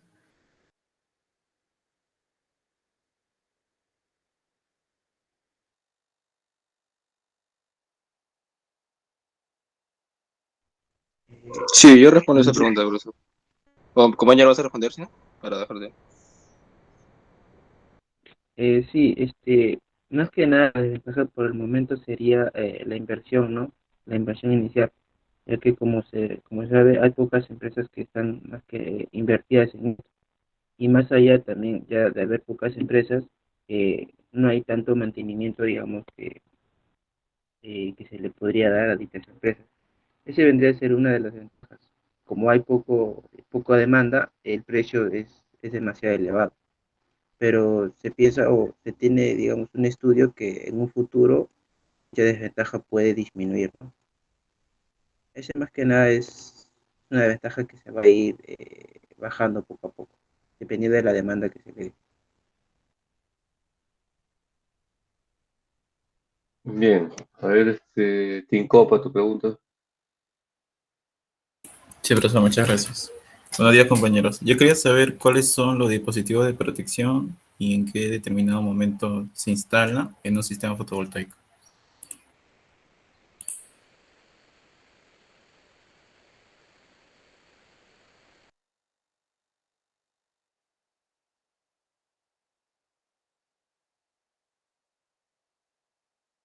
Sí, voy a responder esa pregunta, profesor. Bueno, en este caso, los elementos de producción de esas instalaciones fotovoltaicas van a estar diseñados para proteger a las personas, ¿no? A todo tipo de contacto, ¿no? En este caso, tanto directos como indirectos, ¿no?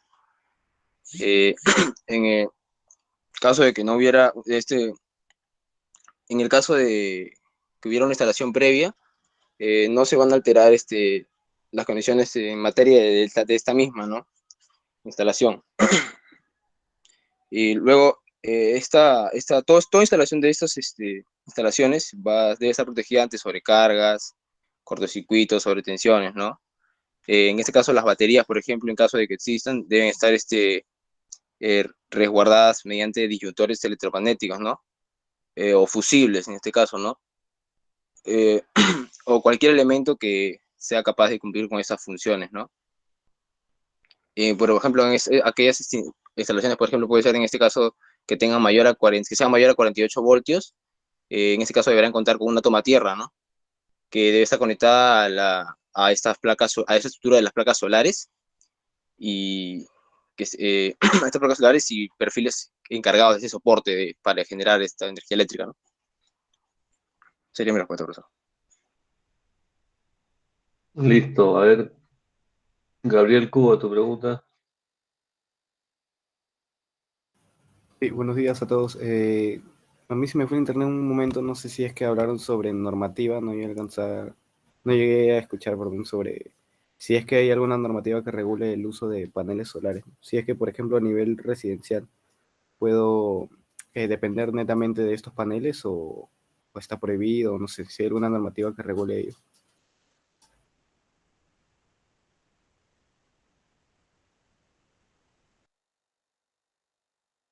Creo que ninguno de ustedes había respondido sobre esas normativas. Bueno, normativas hay, digamos, respecto a la regulación de precios, ¿no?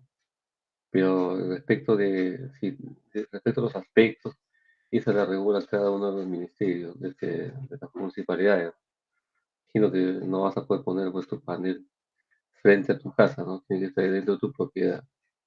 Supongo yo que también tiene que ver con la parte visual, ¿no? Que lo vas a poner inclinado, alumbrando la casa del vecino, de edificios, que te lo pongan.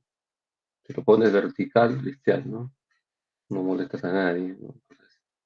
Tiene que ver ya con el aspecto, digamos, normativo, con el aspecto, digamos, de la relación contra los vecinos, ¿no? Entonces tiene que cuidarse contra eso. Y respecto a esto de la parte sí eléctrica, que tendría que ser como la parte normativa de qué pasa con los excedentes, ¿no? Si lo puedes vender o no puedes vender, claro que hay una normativa al respecto, ¿no? Y se tendría que tener, digamos, un medidor inteligente y todo lo demás, ¿no? Pero esa es otra cuestión, ¿no? En fin, ¿no? Hay que revisar también esa parte, porque yo también quiero poner el panel, ¿no? La pongo pequeñito, no la conecto a la red, en fin, hay problema, ¿no? Entonces, si la quieres poner a la red, tienes que ver a quién la vas a vender el excedente, ¿no? Okay. Sangay, tu pregunta. Sí, profesor, buenos días.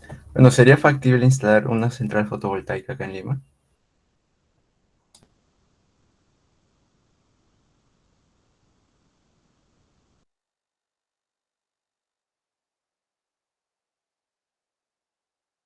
¿Alguna respuesta? Profesor, yo, en, más que nada los paneles solares, como bien ya lo mencionaron, se trata más de nada de la eficiencia que tiene por el tiempo. Por el tiempo vendría a ser que sí, ¿no? Ya que como mencionamos hace poco, estamos cerca del Ecuador y la radiación solar es bastante, ¿no? Entonces sí, sí sería factible, pero como también lo dijimos, es dependiendo de los periodos de tiempo, ya que como sabemos en Lima a veces muy nublado. Por eso es que la aplicación de estos paneles solares se aplica más en el campo, lo que vendría a ser por la sierra, ¿no? Donde el cielo es más despejado. En la sierra, hay que reflexionar un poco sobre la respuesta, ¿no? Difícilmente en Lima podrías poner paneles, ¿no? Más allá de que sea para mi propio consumo, ¿no? Pero ese no es una central, ¿no? Ese es simplemente para mí solito, ¿no? ¿De acuerdo? Entonces, el gran problema para poner, digamos, central necesitas espacio, ¿no? En Lima, ¿en dónde vas a poner? ¿No? No hay dónde poner, tendrías que irte a las afueras de Lima. Por eso que la mayoría lo pone pues ahí desértico, ¿no? Donde el sol prácticamente todo el tiempo está presente, ¿no? Y bueno, sí, pues ahí está, ¿no? Si vas a Punta Lumitas, en el sur, ¿de acuerdo? O en el norte también tienes centrales solares, digo, ¿no? Hay varios, ¿no? Rubí, en fin. Básicamente en el sur están la mayoría, ¿no? Obviamente vas a poner allí donde puedes sacar bastante, ¿no? Ahí donde saque menos beneficios, ¿no? La idea es siempre de ponerla central y que puedas recuperarla, ¿no? Más allá de que te pongan, digamos, no tengas problema del despacho, ¿no? El problema es que lo que despaches sea poquito, ¿no? Tiene que ser bastante, ¿no? Tienes que poner un lugar donde te aseguren que bastante va a ser, ¿no? Y obviamente necesitas espacios, ¿no? Grandes espacios, ¿no? Qué mejor que el desierto, ¿no? Para ese tipo de cosas. En fin, donde se lo permitan, ¿no? A ver, Tapia, tu pregunta. Buenos días, pues, buenos días, compañeros. ¿Qué tipo de células fotovoltaicas debo instalar o puedo instalar en Lima y cómo puedo diferenciar entre un tipo de célula con otra?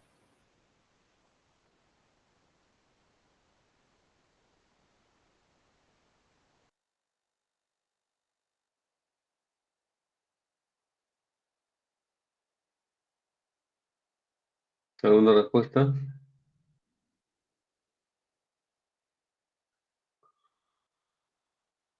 No se la sabe. A ver, Figueroa, pregunta.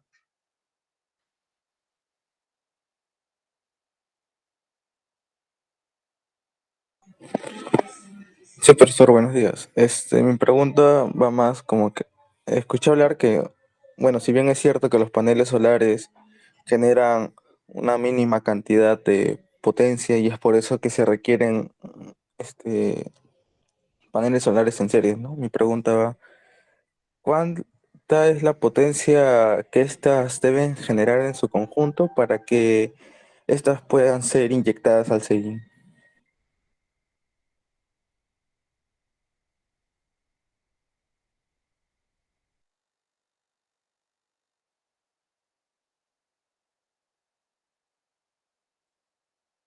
Sí, a ver, compañero, bueno, en este caso, como dices, la conexión en serie que se realizan estos paneles solares, me gustaste las potencias, ¿no? Bueno, esta potencia debe estar entre los 200 y 250 watts, ¿no?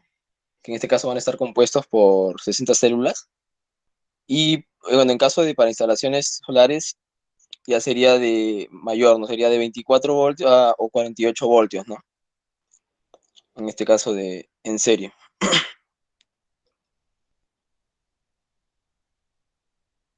Bien, a ver, Figueroa, ¿tú no estás en ningún grupo? ¿O en qué grupo estás? ¿O estás solo de visita? Disculpe, profesor. ¿En qué grupo estás? Yo estoy en el grupo el del proyecto de plantas eólicas. ¿Eres el grupo 14? Así es, profesor.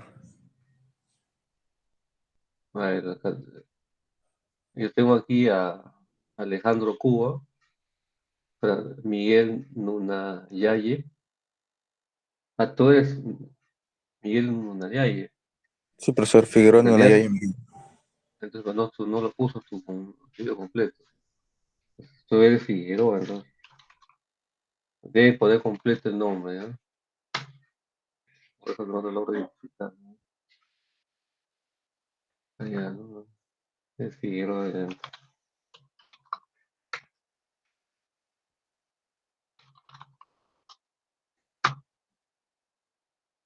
ya está. Ahora sí. Has intervenido por primera vez.